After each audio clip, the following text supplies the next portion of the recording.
The sun bled across the Kansas plains like a wounded beast when Evelyn Harper's wagon train rolled west.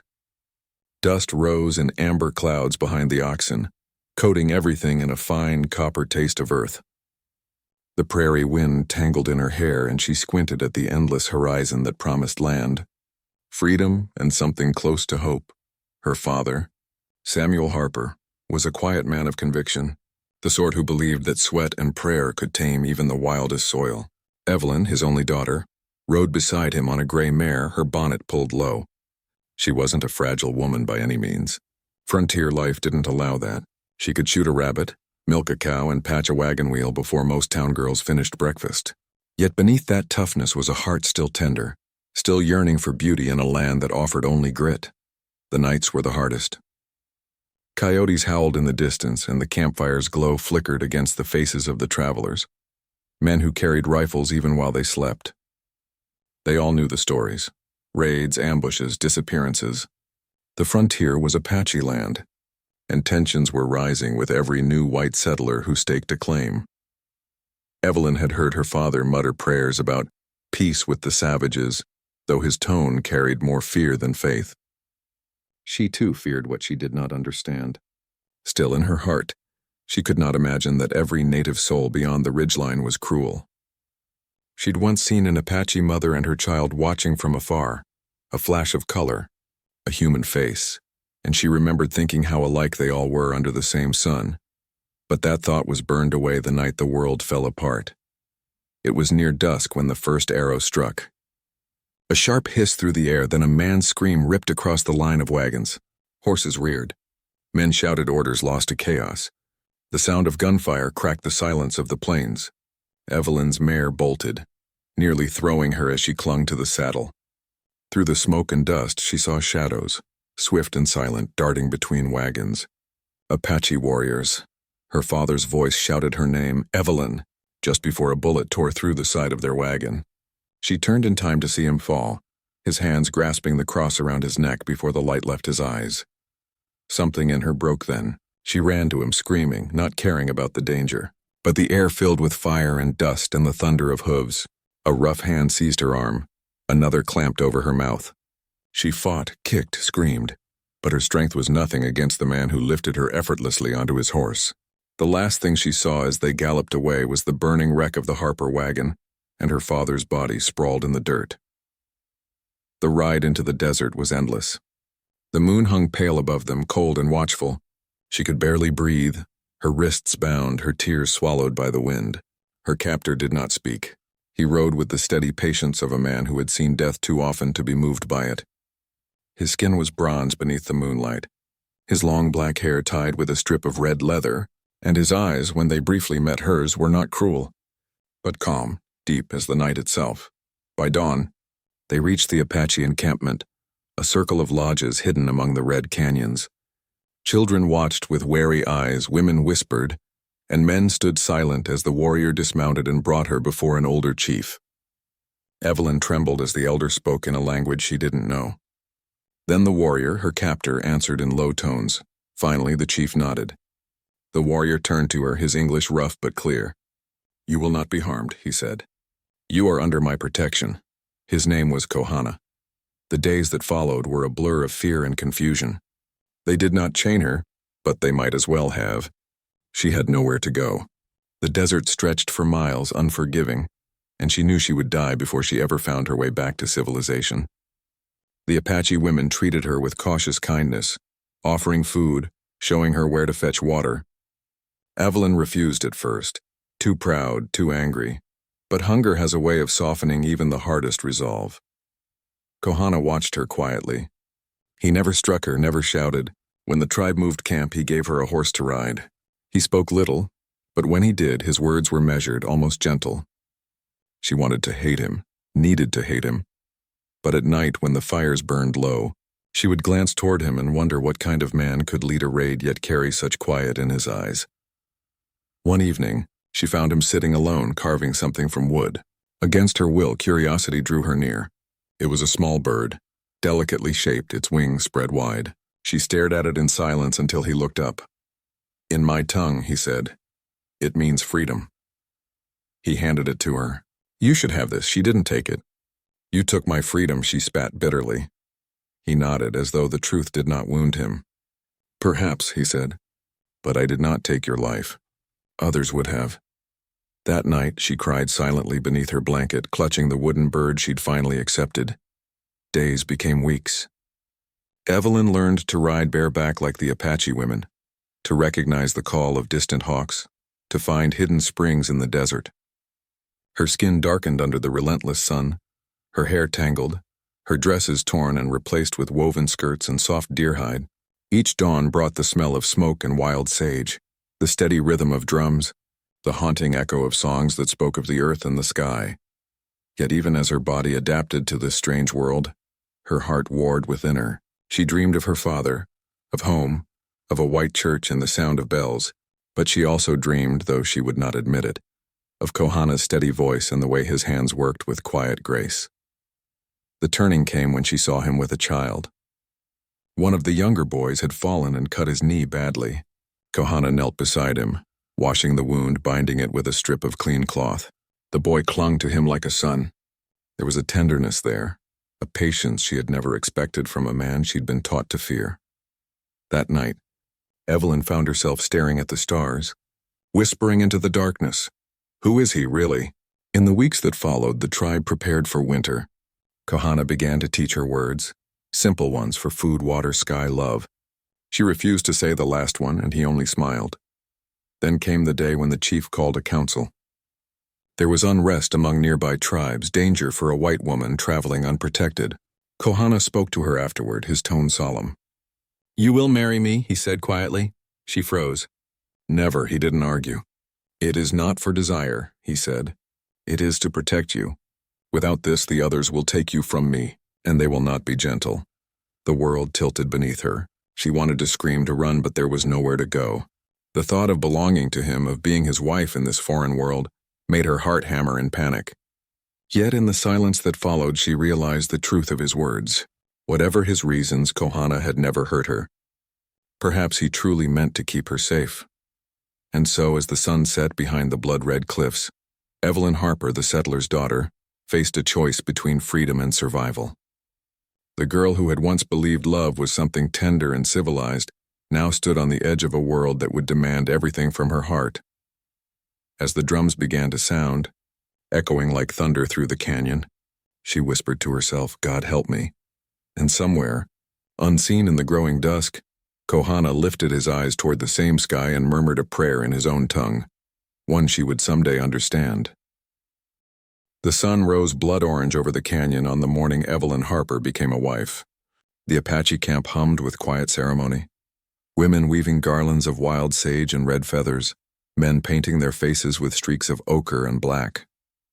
Smoke from the fires curled into the sky, carrying with it the scent of cedar and something ancient, something sacred. Evelyn stood apart from them, her stomach knotted, her hands trembling. The garment the women had given her, a deerskin dress soft as water, hung heavy on her shoulders. Around her neck they'd placed a string of blue beads. For courage, one of them had said. But courage felt far away. All she could feel was the thundering pulse in her chest and the ache of a world slipping from her grasp. She saw Kohana across the clearing, tall and still, his face painted with 2 white lines down his cheeks. His dark eyes never wavered from her, though there was no hunger in them, no triumph, only a solemn calm. He looked like a man standing before his fate as much as she was. The ceremony was brief but powerful. The chief spoke words Evelyn could not understand, his deep voice carrying like the wind through the canyon. A blanket was laid between her and Kohana. The old women sprinkled cornmeal over it, a symbol of union. When Kohana reached out and took her hand, his touch was steady, warm, and startlingly gentle. She wanted to pull away. She wanted to scream that she hadn't chosen this, but his fingers closed around hers not with possession, but with protection, as though he were vowing something deeper than mere marriage. When the last chant faded and the drums quieted, Kohana turned to her. "It is done," he said softly. "You are safe now. Safe." The word stung her. That night she sat outside their new lodge, staring at the fire while the stars spread like spilled diamonds above. Kohana was near, repairing an arrow shaft, his every motion deliberate. She could feel the weight of the silence between them. He had offered her no wedding night, no claim. Instead, he had given her space as though he understood the war raging inside her heart. When she finally spoke, her voice was brittle. "Do you think I'll thank you for this someday?" He didn't look up. "No," he said simply. "But maybe one day you will not hate me." His honesty disarmed her more than any kindness could. In the days that followed, Evelyn lived as Kohana's wife in name only. The women accepted her now, showing her how to tan hides, grind corn, and plait her hair the Apache way. Yet the language still separated them, and her heart remained bound to grief. She missed her father's prayers, the smell of coffee on the wagon stove, the sound of English spoken with laughter. But the desert had its own rhythm. It began to seep into her blood, slow and steady as the beating of drums. Each morning, the sky broke open in colors no painter could capture. Each night, the stars burned so bright they seemed to hum with life. Somewhere in that vast silence, Evelyn began to breathe again. Kohana taught her small things. How to track the prince of coyotes, how to find water by watching the flight of birds. He never ordered her, only showed her, patient as the land itself. When she failed, he smiled faintly, as if mistakes were part of learning, not a thing to be punished. Once, she fell from her horse trying to ride bareback as the Apache women did. The others laughed softly, but Kohana came to her side and lifted her up with one arm, his eyes meeting hers for a brief, electric moment. "You are strong," he said quietly, "but strength does not mean not falling. It means standing again." She wanted to hate him for his calm, for his quiet understanding, but she couldn't. Then came the night of the attack. It began with the call of an owl. Too close, too sudden. The camp stirred uneasily. Kohana rose from beside the fire, bow in hand, scanning the darkness. Then, like ghosts from the sand, a rival tribe descended, their war cries tearing through the canyon. Evelyn froze, heart hammering. Fires burst into chaos, arrows whistled through the air. Women screamed, men shouted orders in tongues she barely knew. Kohana turned to her, his voice sharp and low. "Stay here!" But when she saw him ride out with a dozen others into the night, she couldn't obey. From the ridge, she watched the fight unfold under the moonlight. The clash of men, the glint of blades, the dust rising like smoke. She saw Kohana's horse rear, saw him thrown, then rise again to strike an attacker to the ground. Something primal rose in her chest. Terror. Yes, but also something fierce, something that hurt to feel. When the fighting ended near dawn, the attackers fled into the hills, leaving behind silence and blood. Evelyn found Kohana on the edge of camp, wounded across the shoulder, his breath ragged. Without thinking, she fell to her knees beside him. "Let me see," she whispered. He tried to protest, but she tore a strip from her dress and pressed it to his wound. The sight of his blood, hot and real against her hands, made her tremble. He watched her silently, his face drawn in pain, his eyes dark and searching. "You should have stayed," he murmured. "I couldn't," she said, her voice breaking. "Not when—" She stopped herself, but the truth hung in the air between them. "Not when I was afraid you'd die." She looked up at him, her breath catching. For the first time, she truly saw him. Not the enemy, not the savage, but the man. His strength was no longer frightening. It was human, worn from battles fought both outside and within. When she finished bandaging him, she sat beside him in silence. The camp slept in exhaustion. The night air was cold, carrying the scent of blood and ash. Kohana's voice was a whisper. "You are brave, white woman." Her throat tightened. "You say that as if it's a curse." He smiled faintly, the corner of his mouth twitching upward. "No, it is something I respect." Something fragile cracked inside her. She turned her face away, but tears came anyway. Tears she had buried for her father, for her home, for everything she had lost. Kohana said nothing, but his hand came to rest lightly over hers, rough and warm and steady. She didn't pull away. Days later, when the tribe buried their dead, Evelyn stood beside him. The sun was merciless, but she didn't flinch. She felt a part of that sorrow, shared in it. When Kohana lowered a handful of dust onto the burial mound, he whispered a prayer. She found herself doing the same in English, her voice trembling. "Rest in peace." He turned to her, his gaze soft. "You speak to your God," he said. "He hears you?" She nodded. "I hope so." Kohana looked at the sky. "Then perhaps he hears me too." That moment settled in her heart like a seed. In the following weeks, the distance between them began to shrink, not by words, but by the small, unspoken rhythm of shared days. She brought him water without being asked. He left pieces of fruit or jerky by her blanket. They spoke less in language than in gestures, in glances that lingered just a second too long. Still, when she lay awake at night, staring at the flicker of firelight on the lodge walls, Evelyn reminded herself of what she was, a captive bride bound by necessity. Yet her heart no longer listened to reason. Each time she thought of his voice, of the quiet strength in his eyes, she felt that same dangerous flutter she'd once mistaken for fear.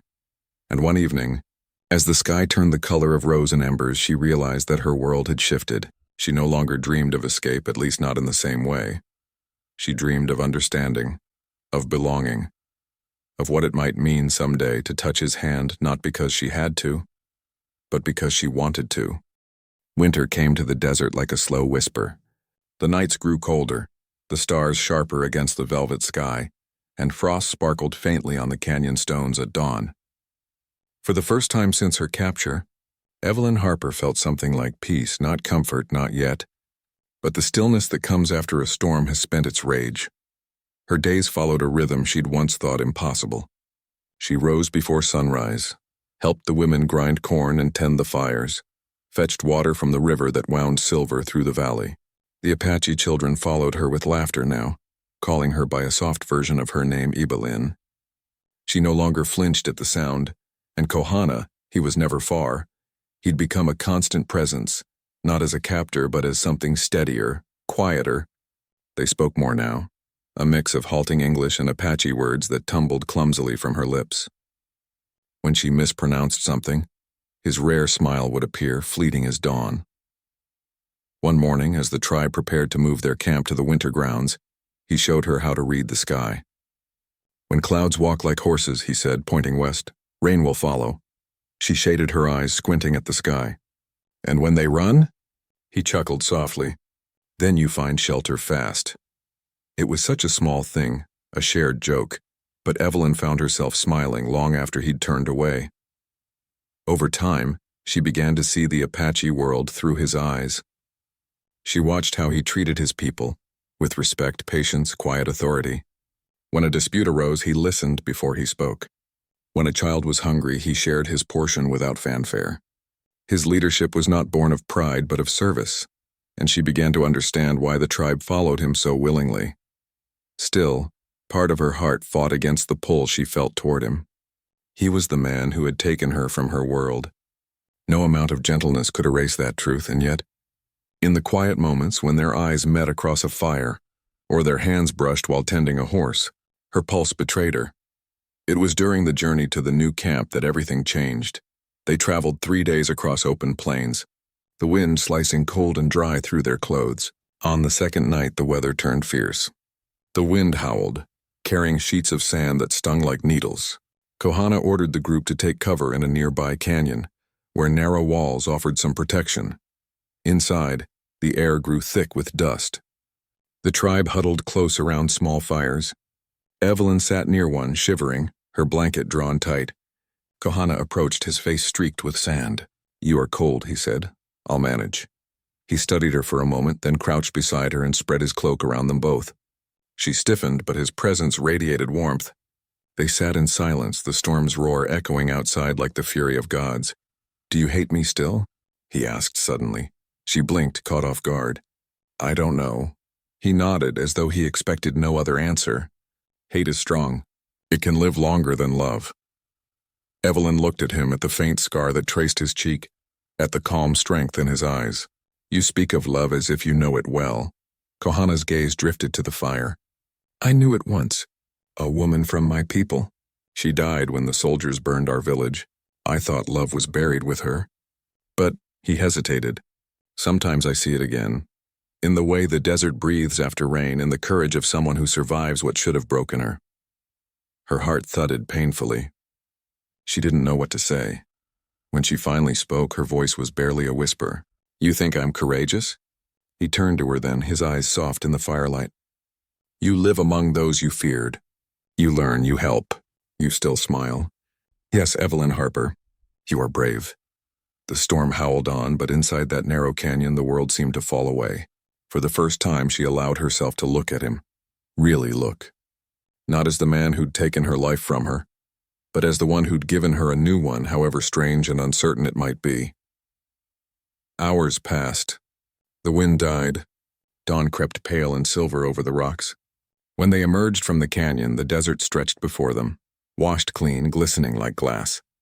Evelyn breathed in deeply, the air cold but pure. That morning something inside her shifted. She no longer felt trapped between two worlds.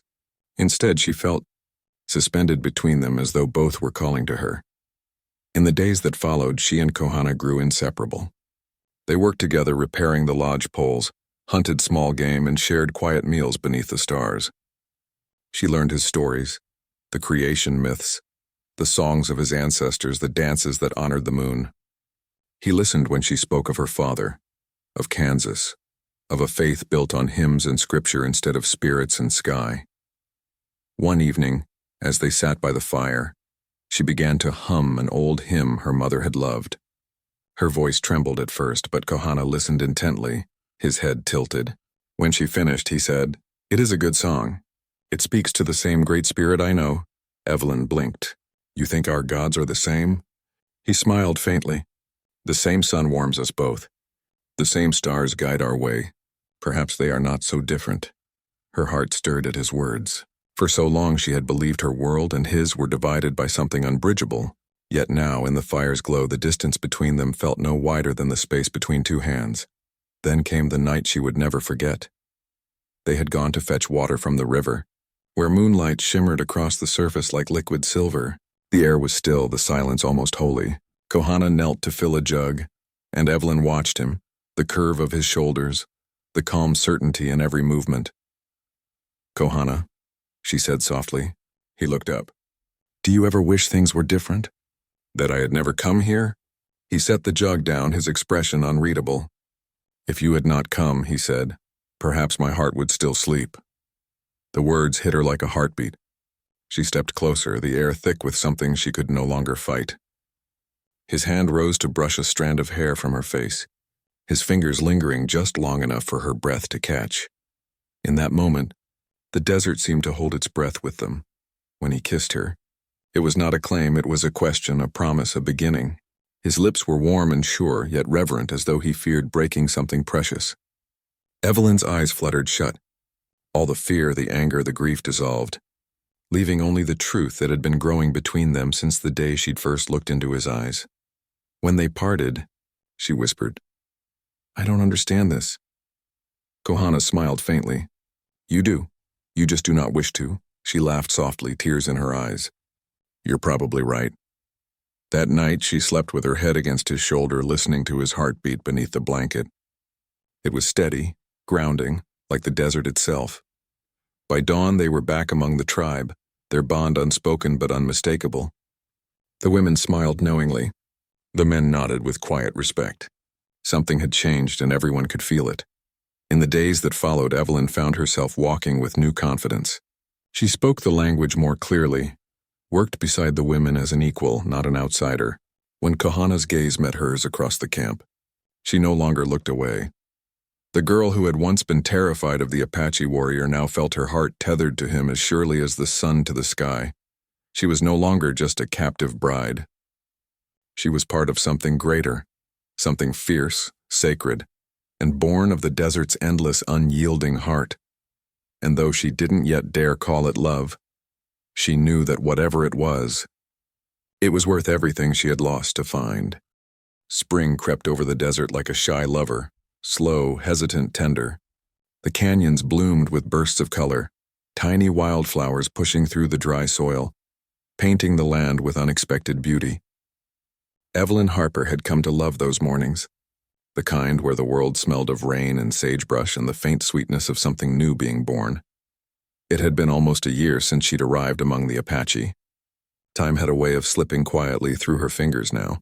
She no longer marked days by the calendar, but by the rising and setting of the sun. By the rhythm of the drums, by the sound of Kana's voice at dusk. He was hers now, not by force, not by fear, but by the gentle understanding that had grown between them. Their marriage had become more than survival. It was something sacred, forged by hardship and softened by love.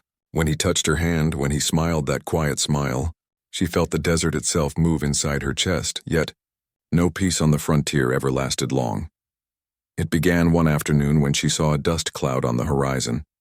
The riders came like ghosts from another life, blue uniforms glinting under the sun, rifles slung across their backs. U.S. cavalry. Her heart leapt into her throat. For a moment she thought it a dream. Civilization, the world she'd lost, riding back to claim her. The camp stirred. Men grabbed weapons, women gathered the children. Kohana's jaw tightened as he watched the soldiers approach. Evelyn stood frozen beside him, her pulse thundering in her ears.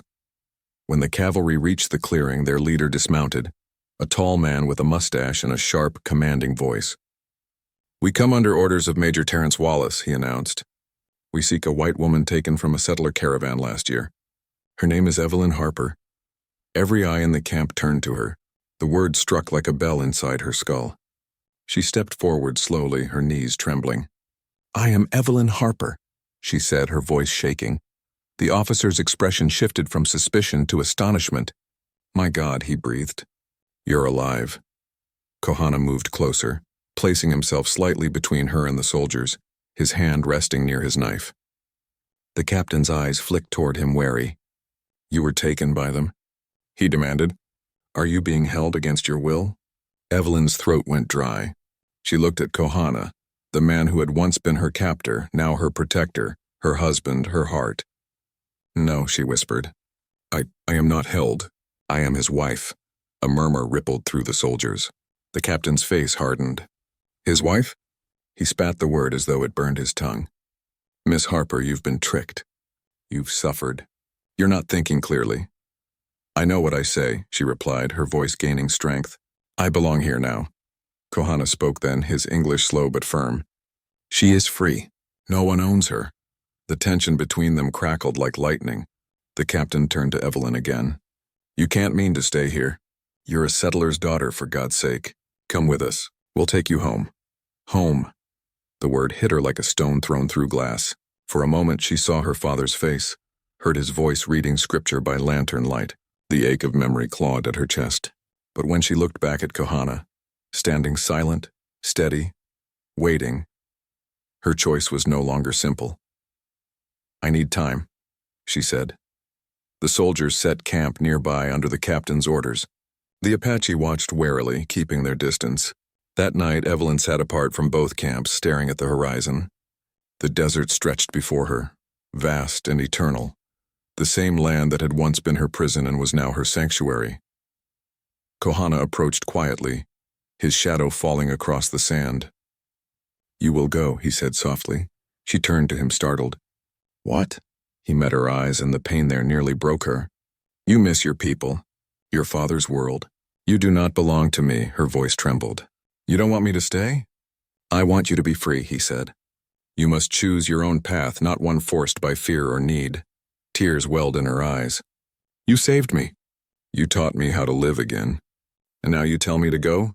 He brushed a tear from her cheek with the back of his hand. "Because I love you." The words fell between them like a prayer, quiet and absolute. She could barely breathe. At dawn, the cavalry prepared to leave. Evelyn stood beside her horse, torn in two. The captain waited impatiently, convinced she would come to her senses. Kohana stood a few yards away, his face unreadable, the desert wind lifting strands of his dark hair. She looked from one to the other, her heart waging war with itself. When she finally spoke, her voice was calm, almost too calm. "I'll go with them," she said. Kohana nodded once, though his jaw tightened. "Then go with peace." She turned away before he could see her tears. The ride back toward the fort was silent. The soldiers treated her gently, but she felt their judgment like stones in her back. The captain spoke occasionally, of civilization, of safety, of her new beginning, but his words fell hollow. When they reached the small frontier town days later, people stared at her with wide eyes. The sheriff's wife took her in, gave her clean clothes, a bed, and food.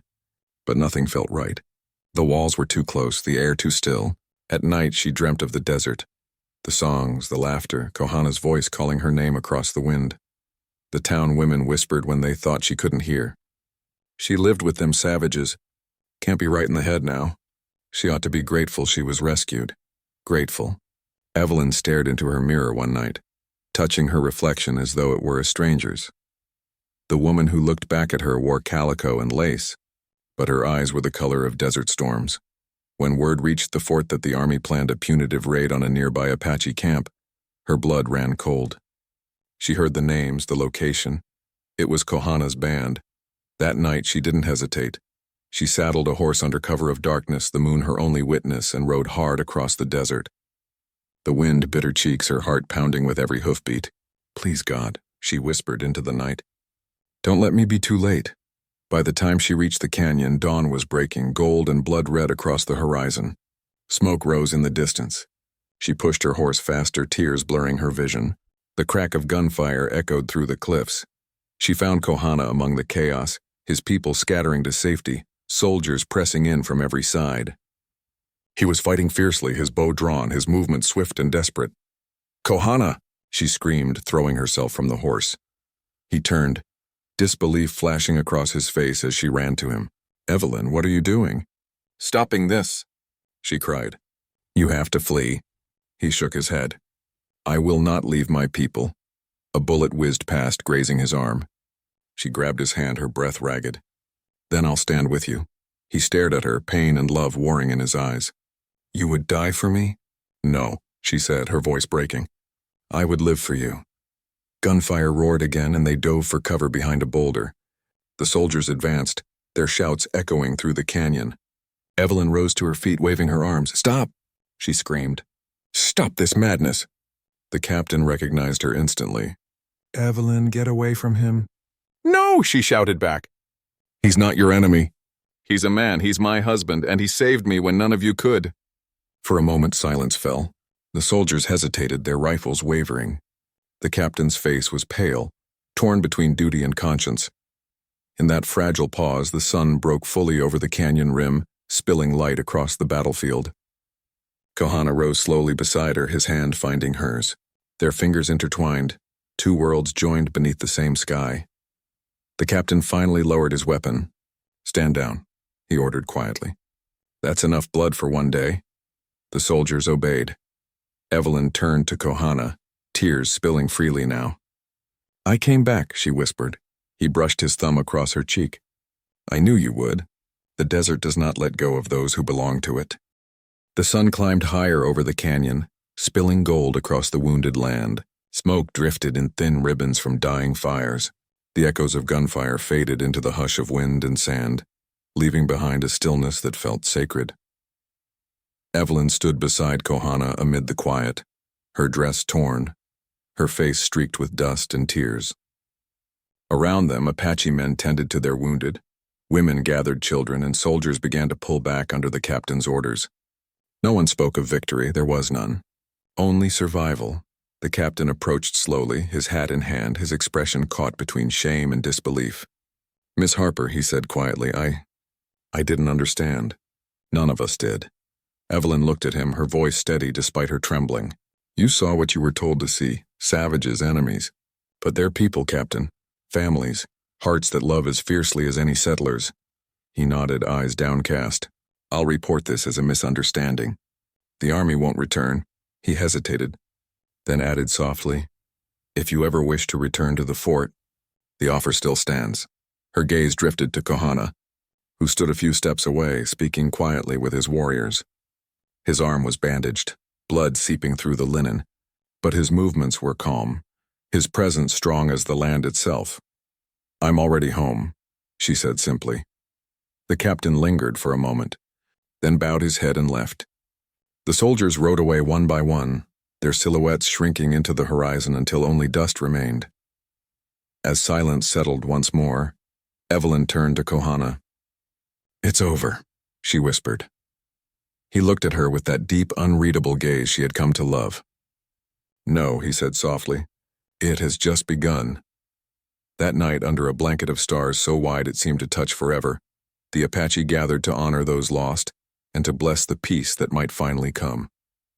Fires flickered across the desert floor, Drums pulsed like the heartbeat of the earth, and voices rose in song. Evelyn sat beside Kohana near the central fire, her hand in his, the warmth of the flames dancing over their faces. She wore her hair loose, the way the women did, and around her neck hung a small carved pendant he had given her, the symbol of the hawk. "For courage," he'd said. "For freedom." As the tribe sang, Kohana leaned close, his voice low. "You should rest. You have ridden far," she smiled faintly. "So have you." He studied her for a long moment. "When I first saw you," he said, "you were afraid of everything. The wind, the dark, even your own heart. Now you are stronger than any warrior I know." She looked into the fire. "You showed me how to listen to the land, how to find peace in silence, how to live without walls in love," he asked softly, her gaze lifted to meet his. "You taught me that love isn't something given, it's something built, stone by stone, pain by pain, until it's strong enough to hold the whole sky."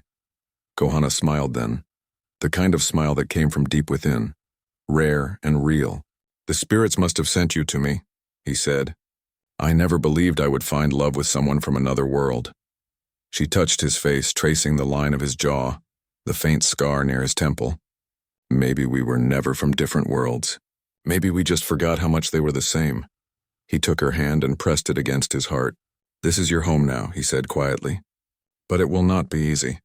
The soldiers may return one day. The settlers still fear us," she nodded. "Then let them learn. Let them see who we really are. I won't hide from what I've chosen." Weeks passed, and the desert healed itself in the way only the land could. Slowly, silently, faithfully. The rains came, turning dry ravines into ribbons of silver. Evelyn helped the women gather herbs, grind maize, and tend to the wounded. The children adored her. They followed her everywhere, laughing at her accent, braiding her hair with feathers and wildflowers. At night, she would sit outside her lodge and watch the stars. Sometimes she'd hear the distant cry of a coyote, the hum of crickets, and the faint echo of drums. And always there was Kohana, steady, protective, patient. He taught her their tongue word by word, and she taught him her language in return. Their laughter often carried across the camp like music. But one evening, as the sky bled crimson and purple, Kohana returned from scouting with worry etched on his face. "More settlers have come," he said. "They build houses near the river. If they push farther, they will find us." Evelyn's heart tightened. "Can't we speak to them? Tell them there's no reason for war?" He shook his head. "Some men do not listen. They see what they want to see. To them we are still enemies." She rose and placed her hand on his chest. "Then we'll show them another way. We'll live. We'll build peace by how we live." He looked at her for a long moment, his expression softening. "You truly believe that?" "I have to," she whispered. "Because love that survives everything, fear, hate, war, can change more than hearts. It can change the world." Seasons turned. The settlers learned to trade with the Apache instead of fighting. Word spread of a white woman among the tribes who spoke both tongues and helped keep peace along the frontier. Some called her a miracle. Others called her a fool. But Evelyn didn't care what the world called her. She and Kohana built a small lodge near the river where she had first met him. The place where her fear had begun became the place where her love had taken root.